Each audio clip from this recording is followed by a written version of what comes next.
খোঁজ মিলেছে ওবায়দুল কাদের, আসাদুজ্জামান খান কামাল, ফজলে নূর তাপস, ছাত্রলীগ সভাপতি সাদ্দাম সহ আরো অনেকের।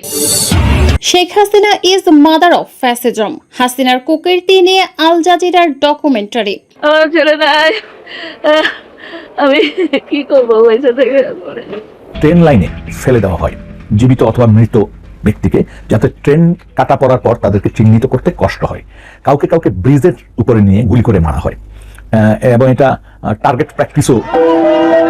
The disappearances helped crush the main opposition group, the Bangladesh, forced him to balance over 2-inch nails. এভাবে আমি কতক্ষণ দাঁড়িয়ে থাকতে পারবো? তখন তারা মোটা লাঠি দিয়ে এখান থেকে শুরু করে এখানে পর্যন্ত পেটাতো, এই র্যান্ডম এই পর্যন্ত পেটাতো, এবং আমার অনেকবার ইউরিন বের হয়ে গেছে। আসসালামু আলাইকুম প্রিয় দর্শক, নতুন একটি নিউজে আপনাদেরকে স্বাগতম। দর্শক, বাংলাদেশের যে বর্তমান রাজনৈতিক প্রেক্ষাপট এবং যেই পরিস্থিতি সৃষ্টি হয়েছে তারই আলোকে আপনাদের সামনে বেশ কয়েকটি গুরুত্বপূর্ণ ভিডিও নিয়ে হাজির হয়েছি, যার কিছু অংশ বিশেষ ভিডিও শুরুতেই দেখেছেন। দর্শক, ভিডিও শুরুটা দেখেই কিন্তু বুঝতে পেরেছেন আজকের ভিডিওটি কতটা গুরুত্বপূর্ণ হতে চলেছে। তাই বলবো এক সেকেন্ডও না টেনে পুরো ভিডিওটি দেখবেন। চ্যানেলে নতুন হলে সাবস্ক্রাইব করে রাখবেন পরবর্তী আপডেট পাওয়ার জন্য। ভিডিওতে একটি লাইক করে দেখতে থাকুন সম্পূর্ণ ভিডিওটি। ধ্বংসের গুরু সাবেক স্বরাষ্ট্রমন্ত্রী আসাদুজ্জামান খান কামাল ধরা খেয়েছে, বেরিয়ে এসেছে ভয়ঙ্কর অপকর্ম। ডিবি হেফাজতে রিমান্ডে শেখ হাসিনাকে নিয়ে আবারও চাঞ্চল্যকর তথ্য দিয়েছেন সাবেক আইনমন্ত্রী আনিসুল হক। সাবেক পররাষ্ট্রমন্ত্রী হাসান মাহমুদের ভয়ঙ্কর অপকর্ম ফাঁস, ভারতীয় মিডিয়ার সাথে মিলে দেশকে ধ্বংস করার নতুন ষড়যন্ত্র ফাঁস, থাকছে বিস্তারিত রিপোর্টে। ফেঁসে যাচ্ছে প্রধানমন্ত্রী, আমেরিকায় সজীব ওয়াজেদ জয়ের অবৈধ সম্পদ ফাঁস, আমেরিকায় জয়ের সমস্ত সম্পদ বাজেয়াপ্ত ঘোষণা। ভারতে পালিয়েও শেষ রক্ষা হলো না আন্তর্জাতিক অপরাধ ট্রাইব্যুনালে শেখ হাসিনার ফাঁসির রায়, যে পাপে নিজের তৈরি করা আদালতেই ফাঁসল, থাকছে বিশেষ প্রতিবেদন। গাজীপুর সিটি কর্পোরেশনের দুর্নীতির জাল বিস্তার করেছেন বরখাস্ত মেয়র জাহাঙ্গীর। অনুদান বিতরণ, বালু ভরাট, সড়ক প্রশস্তকরণ, এমনকি নালা নর্দমা পরিষ্কার থেকে বিশ্ব ইজতেমায় মুসল্লিদের জন্য দেওয়া খাবারের মতো ছোট আকারের কর্মকাণ্ডেও ভাগ বসিয়েছেন জেসিসির বরখাস্ত মেয়র জাহাঙ্গীর আলম ও তার অনুসারীরা। গাজীপুরের সাবেক মেয়র জাহাঙ্গীর আলমের কুকর্মের এক গোপন অধ্যায়, বেরিয়ে এসেছে নারী ঘটিত সব ভয়ঙ্কর অপকর্ম। চাকরির প্রলোভন দেখিয়ে ডেকে নেওয়া হতো অফিসে, এরপর চলতো অশালীন প্রস্তাব, শর্ত আর নীরব চুক্তি, গার্মেন্টস কর্মীর সাথে গোপন ভিডিও। কাজ না শেষ করেই ঠিকাদারদের অর্থ পরিশোধ, রাস্তা প্রশস্তকরণ, বালু ভরাট, মাটি ভরাটের মতো ছোট ছোট কাজেও অর্থ আত্মসাৎ, বিশ্ব ইজতেমার মুসল্লিদের খাবার অর্থ আত্মসাৎ, নিজের পছন্দের ঠিকাদারি প্রতিষ্ঠানকেই শুধু কাজ দেওয়া, এরকম নানা অভিযোগ উঠে এসেছে তৎকালীন গাজীপুর সিটি কর্পোরেশনের মেয়র জাহাঙ্গীর আলমের বিরুদ্ধে। দেশকে অস্থিতিশীল করতে দিল্লিতে বসে যেসব কূটকৌশল চালছেন হাসিনা, ও হাসিনার গোপন ষড়যন্ত্র ফাঁস। এবং সর্বশেষ জানাবো ভারতে হাসিনা, ওবায়দুল কাদের ও সজীব ওয়াজেদ জয়ের গোপন মিটিং, ইউনূস সরকারকে নামাতে সেনা প্রধানের সাথে মিলে গোপন চক্রান্ত ফাঁস। অবশেষে খোঁজ মিলেছে ওবায়দুল কাদের, আসাদুজ্জামান খান কামাল, ফজলে নূর তাপস, ছাত্রলীগ সভাপতি সাদ্দাম সহ আরো অনেকের। অবৈধ পথে তারা বহু আগেই সীমান্ত পাড়ি দিয়ে ভারত থেকে সরে পড়েছেন।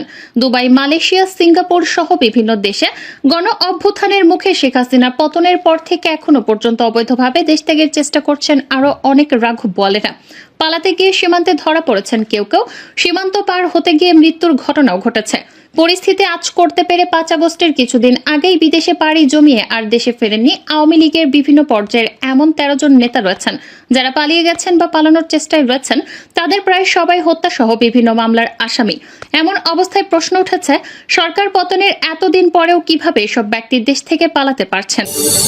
পিনাকি ভট্টাচার্য বলেন, কাঁঠাল রানী শেখ হাসিনা এবং ওবায়দুল কাদেরের কফিনে শেষ পেরেক পোতার কাজ চলছে। আন্তর্জাতিক অপরাধ বিশেষজ্ঞ টপিক অ্যাডমিন টুইটে জানিয়েছিলেন, এই মাসের শেষে নেদারল্যান্ডসের আন্তর্জাতিক আদালতে ইন্টারন্যাশনাল ক্রিমিনাল কোর্টে হাসিনা তার সহযোগীদের বিরুদ্ধে মানবতার বিরুদ্ধে অপরাধের মামলা করতে যাচ্ছে। পিনাকি বলেন, এখন প্রশ্ন করতে পারেন, বাংলাদেশের অপরাধ কি বিদেশের আদালতে বিচার করা যায়? হ্যাঁ, যায়, যদি সেদেশ আন্তর্জাতিক অপরাধ আদালতের যে ঘোষণাপত্র তাতে স্বাক্ষর করে এবং তারপর তার নিজের দেশে সেই অনুযায়ী আইন পাশ করে। আন্তর্জাতিক অপরাধ আদালতের এই ঘোষণাপত্রকে বলে রোম স্ট্যাটিউট। বাংলাদেশ এই ঘোষণাপত্রে সাইন করেছে আর বাংলাদেশে আইন হিসেবে গ্রহণ করেছে 2010 সালের 23শে মার্চ। এই আইন পাশ করে জামায়াত নেতাদের বিচার করতে চেয়েছিল হাসিনা, কিন্তু পরে তা আর সম্ভব হয়নি, কারণ রোম স্ট্যাটিউট ঘোষণাপত্র লেখা হয়েছিল 2022 সালে। তাই তার আগে অপরাধের বিচার আদালতে হয় না। পিনাকি ভট্টাচার্য বলেন, এখন এই আদালতে হাসিনা ও তার সহযোগীদের বিচার করা হবে। এই আদালতে যে অপরাধের বিচার করা হয় তা হলো যুদ্ধাপরাধ, মানবতার বিরুদ্ধে অপরাধ, গুম খুনের অপরাধ, গণহত্যার অপরাধ। হাসিনা যুদ্ধাপরাধ ছাড়া বাকি সবগুলো অপরাধ করেছে। এতক্ষণ শুনছিলেন সংবাদ শিরোনাম, এখন থাকছে বিস্তারিত।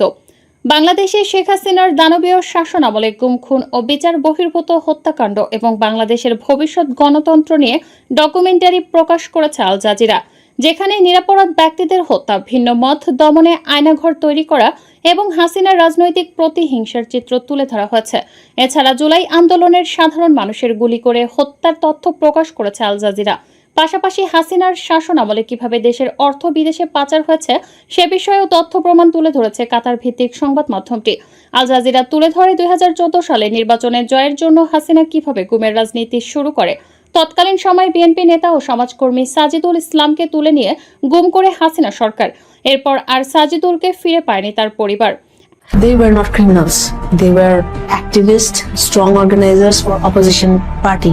সাজিদুল ইসলাম তুলি গুমের শিকার সাজিদুল ইসলামের বোন। নিজের ভাইকে না পেয়ে গুম হওয়া ব্যক্তির পরিবারের পাশে দাঁড়াতে মায়ের ডাক নামে একটি সংগঠন চালু করেন। শুরুতে 8টি পরিবার নিয়ে যাত্রা করলেও এই সংগঠনে এখন প্রায় 1000 গুমের শিকার পরিবার অন্তর্ভুক্ত হয়েছে।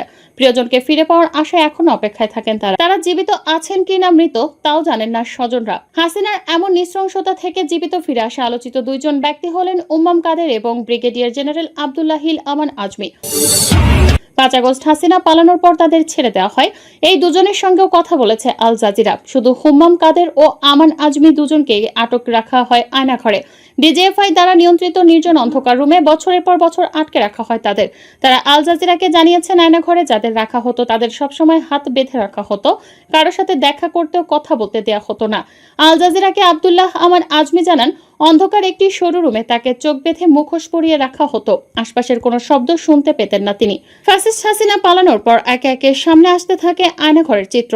গত ফেব্রুয়ারি মাসে গোয়েন্দা সংস্থা দ্বারা পরিচালিত এসব গুমঘর পরিদর্শন করে প্রধান উপদেষ্টা ডক্টর মোহাম্মদ ইউনূস। এ সময় যারা হাসিনার আমলে গুম হয়ে আয়নাঘরে ছিলেন তারা প্রধান উপদেষ্টাকে তাদের উপর নির্যাতন অত্যাচারের চিত্র তুলে ধরেন। হাসিনার আমলে গুমের শিকার আরেকজন রাজন ব্যাপারী তার গুম হওয়ার কারণ এবং তার উপর চালানো নির্যাতনের ভয়াবহতার কথা তুলে ধরেছেন আল জাজিরা। সংবাদ মাধ্যমটিকে রাজন জানিয়েছেন, খালেদা জিয়ার বিরুদ্ধে দেয়া মিথ্যা মামলাগুলোর বিচারের ত্রুটি নিয়ে একটি বই লেখেন তিনি। এই অপরাধে তাকে বন্দুক ঠেকিয়ে তুলে নিয়ে যায় আইন শৃঙ্খলা বাহিনী। মুখে কালো কাপড় বেঁধে রাজনকে কোথায় নিয়ে যাচ্ছিল তখন কিছুই জানতেন না তিনি। এমনকি গাড়িতে তোলার সময় তার মাথায় বন্দুক দিয়ে বাড়ি দিয়ে তার মাথা ফাটিয়ে দেওয়া হয়। ক্ষমতায় থাকাকালীন বিভিন্ন সময়ে শেখ হাসিনা তার শপথ ভঙ্গ করেছেন বলে জানিয়েছেন সাবেক আইনমন্ত্রী আনিসুল হক। ঢাকা মহানগর গোয়েন্দা পুলিশের কাছে রিমান্ডে জিজ্ঞাসাবাদে এই তথ্য জানান সাবেক প্রধানমন্ত্রী শেখ হাসিনার আস্থাভাজন সাবেক এই মন্ত্রী। আনিসুল হক ডিবিকে জানিয়েছেন, রাগ অনুরাগের বশবর্তী হয়ে বিভিন্ন সময়ে একগুঁয়েমি সিদ্ধান্ত নিয়ে শেখ হাসিনা তার শপথ ভঙ্গ করেছেন। ডিবির জেরার মুখে এরকম আরও চাঞ্চল্যকর তথ্য দিচ্ছেন গ্রেপ্তার হয়ে রিমান্ডে থাকা বেশ কয়েকজন মন্ত্রী এমপি। সাবেক আইনমন্ত্রী ডিবিকে বলেন, শেখ হাসিনা সরকারের একজন মন্ত্রী হিসেবে তিনি নিজেও এর দায় এড়াতে পারেন না বলে আনিসুল হক ডিবিকে জানিয়েছেন। এ সময় ডিবি কর্মকর্তার প্রশ্ন। প্রিয় দর্শক, সম্পূর্ণ ভিডিওটি দেখলেন, অবশ্যই বুঝতে পেরেছেন ভিডিওটি গুরুত্বপূর্ণ ছিল। দর্শক, এই ভিডিওতে যে তথ্যগুলো আপনারা পেয়েছেন এ বিষয়ে আপনাদের কি মতামত তা অবশ্যই কমেন্টে জানাবেন এবং পরবর্তী আপডেট ভিডিওগুলো সবার আগে পেতে চ্যানেলটিকে এখনই সাবস্ক্রাইব করে রাখুন। এই মুহূর্তে বিদায় নিচ্ছি, দেখা হবে পরবর্তী কোনো ভিডিওতে। সে পর্যন্ত ভালো থাকুন, সুস্থ থাকুন। আসসালামু আলাইকুম।